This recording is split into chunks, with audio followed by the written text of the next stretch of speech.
السلام عليكم ورحمة الله وبركاته. إن شاء الله اليوم راح نتكلم على دائرة الصوت ساوند ستيج. طبعا دائرة الصوت هي إحدى الدوائر الفرعية الرئيسية بجهاز الاستقبال التلفازي. بشكل عام أكو هناك مصدرين رئيسيين للصوت. أشو نستقبل الصوت ناخذه من مصدرين رئيسيين. المصدر الأول هذا اللي هو عن طريق إما الستلايت او عن طريق جهاز الدي في دي او عن طريق جهاز الفيديو سي دي. زين، راح يجي مباشرة الصوت يدخل عن طريق انتجريت، هوني نسميها او مأخذ يعني الى دائرة انتجريت الاوديو فيديو، ومنها وسم راح نودينه الى الان 101 الى اللي هو راح نجي عليهم بالتفصيل عن طريق مخطط الربط الكهربائي ان شاء الله. هذا المصدر الاول. المصدر الثاني للصوت نحصل على الصوت من عن طريق الإشارة الراديوية، عن طريق الهوائي نستقبل الإشارة التلفزيونية ونحولها عن طريق مختار القنوات إلى إشارة بينية. زين، هاي الإشارة البينية يعني عن طريق الشانل تتحول إلى اي اف، إشارة بينية ندخلها إلى المعالج ال 101، وبعدين الإخراج مالته راح تطلع إشارة الصوت نكبرها بالانتجريت، ومن الانتجريت راح تروح إلى السماعة ونسمع الصوت. هذا بشكل عام. وعندنا دوائر تحكم رقمية، لأن هو الجهاز عبارة عن ريموت كنترول، فيحتاج إلى وحدة تحكم رقمية مايكرو كنترولر مرافق اللي هو ذاك الإيبروم. زين، وعن طريق مستقبل إشارة تحت الحمراء راح تتم عملية الاستقبال من الريموت كنترول إلى الجهاز. هذا البلوك دايجرام. هسه ننتقل الى مخطط المكونات الاساسيه اللي هو نفسه تقريبا مثل ما ذكرنا لكم. الصوت المصدر الاول للحصول على الصوت اما عن طريق الساتلايت او الدي في دي او الفيديو سي دي. راح نجي الى عن طريق هذه الانتجريت، راح نخشعها ايضا بالمخطط الكهربائي اللي هي تسلسله 801 ورقمها اي ان 4053. هذه عباره عن سويتشنج الاوديو فيديو، الاي في ان اي في ان 1 و2 واي في اوتبوت كلها تبيها. هاي الانتجريت عباره عن يعني مجرد مفاتيح رقميه. زين، وهسه راح تروح اشاره الصوت مباشره راح تروح على المعالج، على المعالج اللي هو الام 101 اللي هذا مثل ما ذكرنا سابقا انه يعني مركز العمليات التناظريه، معالجه الاشارات التناظريه كلها موجوده بالال اي 76810. هذا يعني المصدر الاول. المصدر الثاني اللي حكينا عليه عن طريق الاشاره الراديويه راح تجي نستلمها، الهوائي راح يستلمها التلفزيون. زين، اشاره راديويه نحولها عن طريق الشانل. هذا الشانل الكود مالته اي 101 رقم التسلسل المنطقي هو تي دي سي تربل اكس. طبعا هذا متغير هذا الرقم، ولهذا خلونه 3 اكسات. فراح يحول هذا المختار القنوات، هذا الشانل راح يحول الاشاره البينيه، اشاره راديويه لاشاره بينيه. وين راح تدخل هوني؟ راح تدخل عن طريق النقطه رقم 5 الى المعالج. هسه راح نتحول الى المخطط الربط الكهربائي. خطو نعم، مخطط الربط الكهربائي هذا اذا شويه يعني هو شويه دقيق التصوير مالته. طبعا راح تيجي اشاره البينيه هوني من الشانل حكيناها من هوني، راح تيجي على النقطه رقم 5. هاي فيديو اي اف مكتوب في اي اف انبوت فيديو، يعني اشاره بينيه راح تيجي تدخل الى المعالج. من تدخل هوني راح تتم عمليه المعالجه بداخل الانتجريت. هسه راح اشرحكم التفصيل شلون راح نستخلص اشاره الصوت.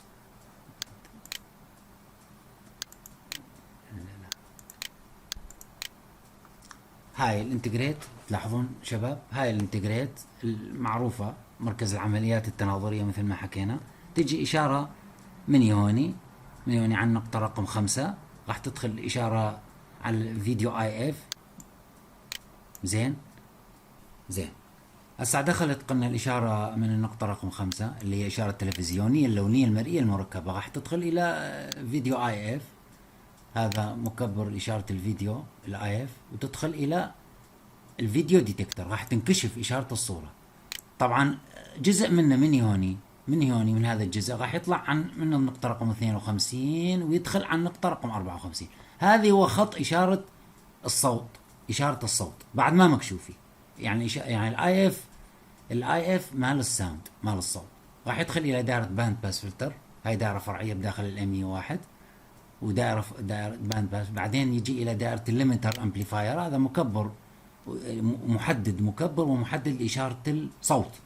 طبعا بما انه الصوت التحميل مالته اف ام، تمام، وعندنا نحن تعرفون انه اشاره الصوره تحمل تحميل يعني اي ام موديوليشن، وبينما الصوت اف ام موديوليشن.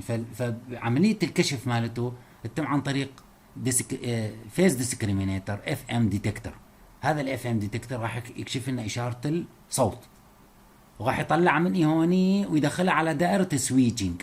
هذا السويتش الكتروني ايش بينه تو انبوت، يعني بينه اشارتين ادخال. هذه الاشاره اللي هي الاعتياديه. الاشاره الثانيه، هذا اذا تلاحظون هذا الخط شباب، نقطه رقم 51 نطلع بها مكتوب اكسترنال اوديو ان. هذه الاكسترنال اوديو ان منين جاي؟ هاي جاي من الايفي، من الاوديو فيديو، يعني المباشر اللي حكينا عنه، الخط المباشر حكينا عليه الخط المباشر. فاذا اشارتين، فهو يتحكم يعني وكانه سويتشنج يعمل بيناتهم.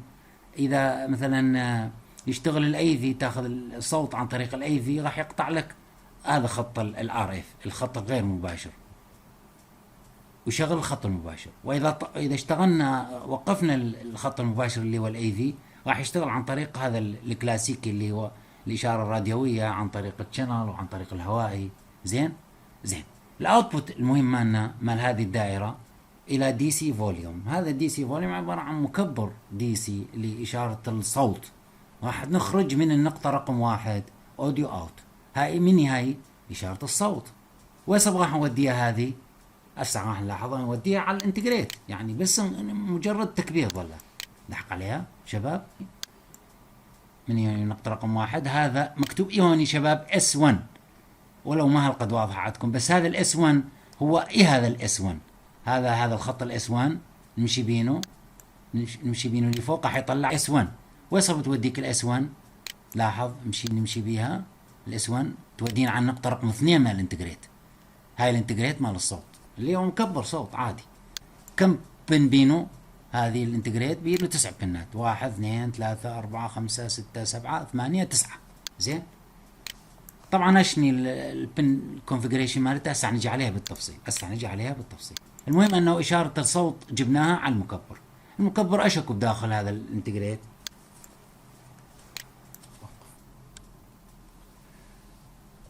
قلنا اشاره الصوت اللي جت من الام اي 1 راح تدخل على النقطه رقم 2 اللي هاي الانتجريت. هاي الانتجريت طبعا تسلسلها 602 ورقمه اي ان 5265. زين. هاي الانتجريت مال الصوت، مكبر اشاره الصوت. زين. دخلنا اشاره الصوت من يوني الى دائره فرعيه داخل الانتجريت، هو دي سي فوليوم كنترول. هاي سيطر على مستوى الصوت، ولهذا تلاحظون عند النقطه رقم 4 هوني، هاي النقطه رقم 4 الحقيقه اذا نتابعها ويصب متصله بالفوليوم. هذا الفوليوم ويصب متصل هوني، ما عندنا انتجريت المايكرو كنترولر اللي هو الان 701. زين. هسه تلاحظون النقطة رقم 4 اي هوني اللي هو الفوليوم، هذا وين يروح هذا الخط؟ يروح على اس 2. الاس 2 هي هذا الخط نمشي بينه هوني، راح يودينا على الانتجريت، نمشي بينه راح يودينا على النقطة رقم 29 هوني، فوليوم ليفت وفوليوم رايت 29 او 30. نحن هوني كل ربط الخارطة مربوطوني بال 29. هاي النقطة رقم 29 فوليوم ليفت. فاذا وطبعا هي اشني هاي الام 701، هاي المايكرو كنترولر، وحدة السيطرة الرقمية، يعني الاشارة. طبعا الصوت نعلينه ونصينه واسطة الريموت كنترول، فلازم الاشارة هذه التناظرية تتحول الى اشارة رقمية بالان 701. ولهذا عملية السيطرة عليها عن طريق ريموت كنترول، يعني زيادة الصوت وتقليله عن طريق ريموت كنترول من النقطة رقم 32 29. اما 30 او 29 لان عندنا ليفت ورايت. واضح؟ هسه النقطة رقم 4 بالانتجريت 602. زين. هسه نرجع على المخطط، مخطط الانتجريت مال الصوت. نعم. ويصب الاخراج مال هذه دائرة السيطرة على الصوت، نروح الى دائرة الاوديو اوتبوت امبليفاير. طبعا مكبر اشارة الصوت. الاخراج مالته منين؟ الاخراج من النقطة رقم 8. هذا ويصب يوديك الى السماعة. فاذا اخراج اشارة الصوت من النقطة رقم 8. زين شباب. عندك الانتجريت الفي سي سي 1 في سي سي 2 يعني مكبر عمليات. عند النقطة رقم 1 والنقطة رقم 9. ايش قد قيمة الفولتية الفي سي سي مالته الحقيقة 17 فولت. هاي فولتية التغذية دي سي 17 فولت دي سي. عندكم شباب هوني اكو هاي النقطة رقم 3 ما حكينا عليها اللي هي الميوت. الميوت ايش فايدته؟ مثلا الصوت يشتغل تريد تقطعه رأسا تعمل له ميوت بالريموت كنترول راح تقطع الإشارة. هذه النقطة ويصل متصلة. دحقوا عليها شباب بالخارطة الرئيسية. هسه نطلعها. نعم. هاي الخارطة الرئيسية. النقطة رقم 24 مكتوب عليها ميوت. فإذا عملية السيطرة هذه ويصل متصلة قلنا من النقطة رقم 3. من النقطة اللي نطلع بين هذا الخط نمشي على اس 3 هوني. هاي الاس 3 هي الاس 3 نجي على النقطة رقم 3. واضح؟ هذا خط الميوت. اوكي. زين. هسه الى حد هوني الحمد لله كملنا. يعني الاوتبوت لاحظوا هوني بالمخطط الاوتبوت من النقطة رقم 8 نطلع عن طريق هذا الخط الى السماعة. وهذا الاخراج مال الصوت. والفي سي سي واضح هوني عندكم 17 فولت دي سي. يجي على النقطة رقم 1 وعلى النقطة رقم 9. إلى هون انتهت المحاضرة مال اليوم. طبعا هذا الجزء الأول من المحاضرة. الواجب مالكم تنقلون المخططات وتنقلون يعني التمهيد النظري مال الدائرة. زين شباب. وإن شاء الله المحاضرة الثانية راح ناخذ القياسات وناخذ الصيانة مال الدائرة. وشكرا جزيلا والسلام عليكم ورحمة الله وبركاته.